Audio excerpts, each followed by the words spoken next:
Hi friends, welcome to my channel. ఈరోజు చిన్ని serial గురించి తెలుసుకుందాం. నేను అలాగే ఉంటాను, నలుగురు ముందు అలానే ఉంటాను అని చెప్తుంది.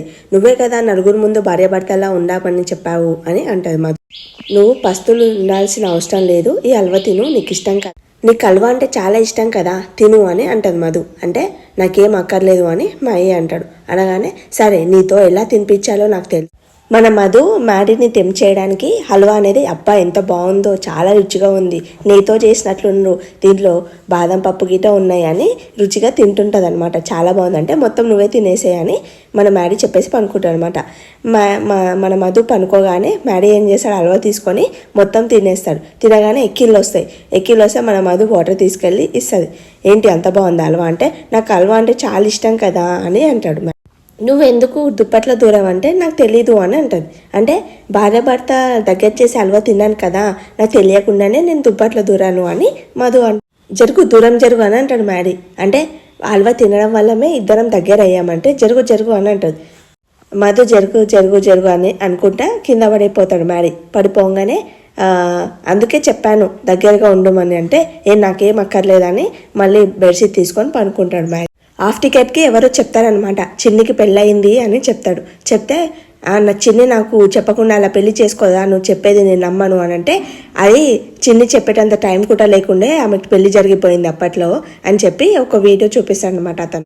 మన హాఫ్ టికెట్ అంటాడు, వాళ్ళిద్దరు ఫ్రెండ్స్ అనుకున్నాను, ఇలా ప్రేమించుకుంటారని నేను అనుకోలేదు, అన్నకు చెప్పేసి అన్నతోటే అలా దూరంగా ఉండమని చెప్పిద్దామని అనుకున్నాను, కానీ ఇలా పెళ్లి జరిగిపోయిందని నేను అస్సలు ఊహించలేను అని హాఫ్ టికెట్ చెప్పుకున్నాను. ఇప్పుడు చిన్ని దేవేందర్ గారి కోడలు అయిపోయింది, అప్పుడు నా తప్పంతా నాదే, నేనే అప్పుడే దేవేందర్ గారి గురించి చెప్పింటే అయిపోయేది, ఇంత దూరం వచ్చేది కాదు అని హాఫ్ టికెట్ అనుకుంటా. అర్జున్ గారు చిన్నిని కలిసి దేవేందర్ మానవ గారు ఎంత దుర్మార్గులో చెప్పాలి, లేదంటే చిన్నికి చాలా ప్రమాదం అని హాఫ్ టికెట్ అంటాడు. తర్వాత మ్యాడీ కూర్చొని ఏంటి మ్యాడీ అలా కూర్చున్నావు, ఏమైందని అంటే, ఏం కాలేదు అని అంటే, ఓ నైట్ జరిగిన దాని గురించి ఆలోచిస్తున్నావా అని మధు. రాత్రి జరిగిన దాని గురించి ఫీల్ అవుతున్నావా అని సిగ్గుపడుతుంది అనమాట. ఏంటి ఫీల్ అవుతున్నావు, ఏం జరిగింది, రాత్రి ఏం జరగలేదు కదా అంటే, రాత్రి ఏం జరగలేదు కాబట్టి సిగ్గుపడుతున్నాను అంటే, అసలు రాత్రి ఏం జరిగింది చెప్పు అని మన మ్యాడీ అంటే దొంగగా హల్వా తిన్నావు కదా, దాని గురించి ఫీల్ అవుతున్నావు అని అనుకుంటున్నానంటే, నేను ఫీల్ అవుతుంది దాని గురించి కాదు, మమ్మీ వాళ్ళు నాకు ఇష్టం లేకుండా రిసెప్షన్ పెట్టారు కదా, దాని గురించి ఫీల్ అవుతున్నానని మ్యాడీ అంటాడు. నువ్వు వద్దనుకున్నా ఇక్కడ రిసెప్షన్ ఏం ఆగదు నువ్వు అని అంటుంది మధు. అనగానే నాకు ఇష్టం లేని నువ్వు రిసెప్షన్ అటెండ్ చేసావనంటే, నాకేమన్నా ఇష్టం మా బావ, పొలిటికల్ కోసం నేను చేశాను, ఒక్కరోజు మాత్రమే, ఒకరోజు అయిపోయినాక అయిపోతుందిలే, నేను మళ్ళీ ఏ ఏర్పాట్లు చేయనని నాగవల్లి అంటారు. మధు వాళ్ళ అమ్మ నాన్న వస్తారు. రాగానే వచ్చారు కూరగాయ సంత అని అంటే, ఇప్పుడు వాళ్ళు మన వెయ్యకులని మన నాగవల్లి అంటది. ఒక మధుని ఇంకా మ్యాడీని పిలుసక్కింది. అమ్మ నాన్న అని మధు చాలా హ్యాపీగా ఫీల్ అవుతారు అనమాట.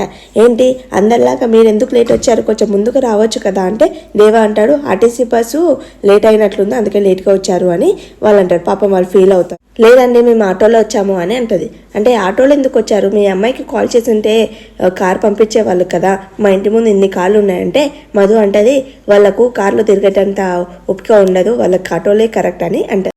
హాయ్ చంటి అని అంటాడు మ్యాడీ. అనగానే హాయ్ బావగారు, నేను ఆ రోజు మీ తంతుకు రాలేకపోయాను అని అంటే, అవును నీకు ఎగ్జామ్ ఉంది రాలేకపోయావు కదా అంటే, అవును అంటే బామర్దిగా నేను చేయాల్సిన పనులు కొన్ని ఉన్నాయి, నేను చేయొచ్చా అనంటే, మీరేమనకూడదు అంటే, చేయొచ్చు ఏం కాదు ఏం చేస్తావనంటే, బావగారికి బామర్ది కాళ్ళు కడగాలి కదా, ఆ కాళ్ళు కడగొచ్చా నీకు అని అడుగుతాడు. కడగమంటారా బావగారు అని అడిగితే మ్యాడీ వచ్చేసి వాళ్ళ అమ్మని చూస్తాడు. సరే కడుగుమని చెప్పు అని అంటది. అనగానే లోహి ఏర్పాట్లు చూసుకో అని అంటది. ఏర్పాట్లు చేయగానే బయటికి వెళ్ళి అతను కాళ్ళు కడుగుతాడు అనమాట. బావగారు బామ్మర్ది కాళ్ళు కడిగేశాను కదా, అలా బామ్మర్దికి ఏమిస్తారు మీరు అని అంటే, చెండి అలా అడగొద్దు అని వాళ్ళ అమ్మ. అయితే మన మ్యాడీ బంగారు గొలుసు తీస్తాడమ్మా. తీయగానే ఓ ఈ బంగారు గొలుసు కోసమా ఈ కాళ్ళు కడిగిన ఏర్పాటు అని అంటది మన లోహిత. అనగానే మ్యాడీ కోపంగా చూస్తాడు. అయితే ఇదిగో చెంటి అని తీసుకోనికపోతే, లేదు బావగారు నేను ఇది అడగలేను అని అంటాడు. బంగారం లాంటి మా అక్కని జీవితాంతం హ్యాపీగా చూసుకోవాలి బావగారు, మా అమ్మ నాన్నకి నాకన్నా మా అక్క అంటే చాలా ఇష్టం, నాకుట మా అమ్మ నాన్న కంటే మా అక్క అంటేనే ఎక్కువ ఇష్టం, మా అందరికి అంత ఇష్టమైన అక్క కష్టపడుతుంటే మేము తట్టుకోలేము, చెంటి వాళ్ళిద్దరు చేతులు కలిపి మా అక్కని జాగ్రత్త చూసుకో బావగారు, ఒకవేళ మా అక్కని సతాయిస్తే మమ్మల్ని తిట్టని తప్ప మా అక్కనేం తిట్టకండి అని చెప్తాడు. పెళ్ళి అయినా ఎప్పటికో ఇప్పుడు అప్పగింతలేంటో అని లోగి అంటది. తెలియక మాట్లాడిండు బాబు ఏమనుకోకు అని అంటే, రక్తం పంచుకొని పుట్టారు కదా, అందుకే అంత ప్రేమగా ఉన్నట్లున్నారు. అలో బుడ్డ అల్లుడు, మీ అక్కని ఎవరు తిట్టేటోళ్ళు, కొట్టేటోళ్ళు, సతాయించేటోళ్ళు ఎవరు లేరు. మీ అక్కని 24/7 మీ అక్క హ్యాపీగానే ఉంటుంది, నువ్వు గిట్ట హ్యాపీగానే ఉండు అని అంటే, సరే సరే రెస్ట్ రాబోతున్నారు, పద వెళ్దాం కార్యక్రమాలు చేసుకుందామని మన దేవా. నీ బాధ నేను అర్థం చేసుకుంటాను శ్రేయ అని అంటే, నువ్వు అర్థం చేసుకుంటావు కానీ నువ్వే నాకు బాధ పెడుతున్నావు అని అంటది. అంటే నేనేం బాధ పెట్టాను శ్రేయ అని అంటే, ఆ రోజు పెళ్లి పనులు నువ్వే చేసావు, అలాగే రిసెప్షన్ గిటే ఈరోజు నువ్వే చేస్తున్నావు, అన్నీ నువ్వే చేస్తున్నావు అంటే ఏం చేయను చెప్పు, నాగవల్లి లాంటి చేయకపోతే నన్ను ఊకుంటుందా, తిడుతుంది కదా, అందుకోసం అని చేస్తున్నానని మన లోకి. నాకేమైనా ఇష్టంగా ఉందా, అసలు నీ ప్లేస్లో మధు వచ్చిందని నాకు ఎంత కోపంగా ఉంది తెలుసా, దాన్ని పీకి చంపేయాలంత కోపంగా ఉంది నాకు అని అంటది. ఆంటీకి ఆ మధు సపోర్ట్ లేకపోయింటేనా నేను దాన్ని సంగతి చూసేదాన్ని అని అంటే, అవును దానికి అత్తయ్య సపోర్ట్ ఎందుకుంది అంతగానము అని అంటది లోకి. నిజంగా మధు తప్పు తొలగించి మా బావకు నాకు పెళ్లి చేస్తుంది కదా అంటే, చేస్తుంది ఖచ్చితంగా చేస్తుంది అని లోయి. అత్తయ్య పెళ్లి చేసిందా ఓకే, లేదంటే ఆ మధు నేను చంపేస్తాను అని వరుణ్ వస్తాడు. వచ్చి ఏంటి అంత సీరియస్గా మాట్లాడి వెళ్తుంది శ్రేయ, అసలు ఏం మాట్లాడిందంటే ఏం మాట్లాడలేదు అందుకని సీరియస్గా వెళ్తుంది అని లోయి.